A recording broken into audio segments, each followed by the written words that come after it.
everybody, welcome to episode number 47 here on season 2. Today we are getting into how much money should I be stashing. This question comes from James Tatum, and he asks, how much of my stash money should I be putting in weekly, more or less? These videos are for educational purposes only and not meant to be taken as financial advice.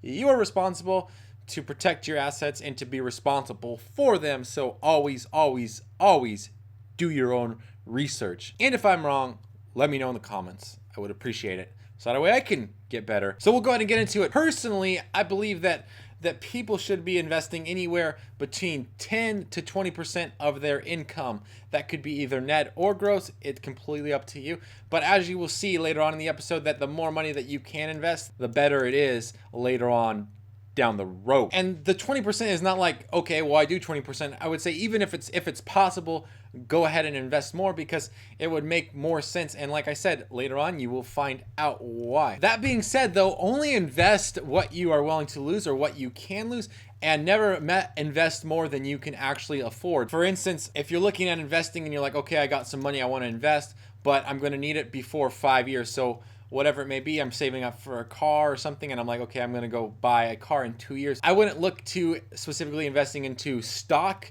ETFs or stocks. I would look more into maybe investing into bonds or even a certificate of deposit or just maybe even a savings account, depending on what is actually best for you. That being said, if you can't afford to invest 10% of your money, then I would look at making that a goal. So whether that means paying down more debt so that way you have more money to invest, or cutting expenses somewhere. For instance, maybe you go to a coffee shop quite often and cutting back on that, instead just brewing your own coffee at the house, thus saving money so that you can allocate either more to investing or paying down debt so that you have more to go towards investments. Right now, though, on Stash, I actually only invest $20 bi-weekly. So basically it comes out to about $40 a month, $40 to $50 around there. Some months to have 3 times where I invest into them.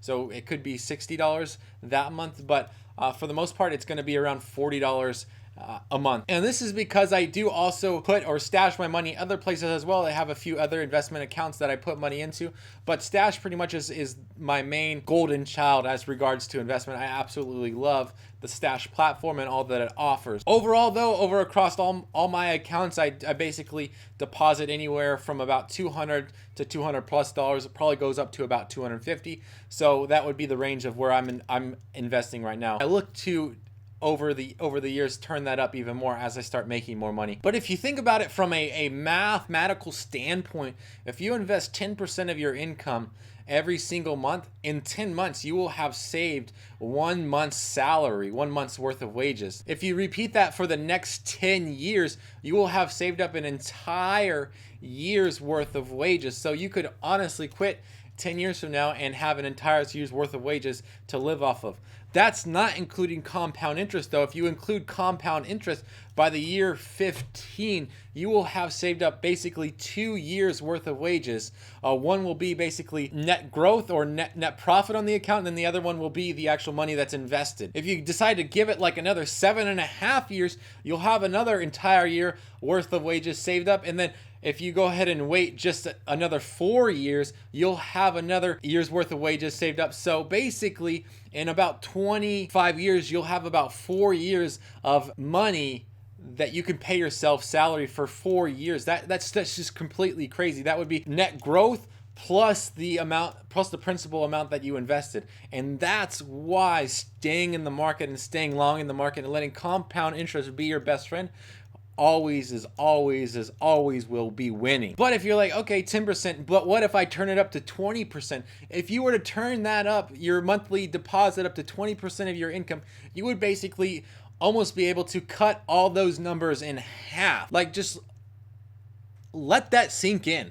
And to sum it all up, that's how much money I would be investing into Stash or into all my investments across the board. Anyways, we'll leave right there. Let's go ahead and dive into the question of the day, which is, if your job gave you a surprise 3-day paid break to rest and recuperate, what would you do with those 3 days?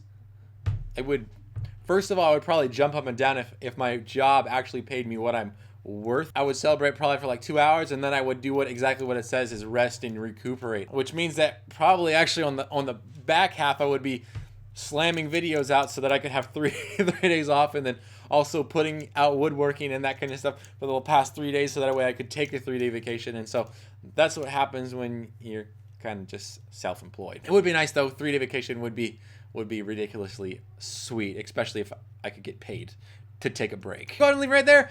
If you have any questions regarding Stash, Acorns, Robinhood, as well as general investing advice, business, Etsy coaching, post those questions down below. Don't forget to subscribe up here in this corner and check out my Stash recap, January edition.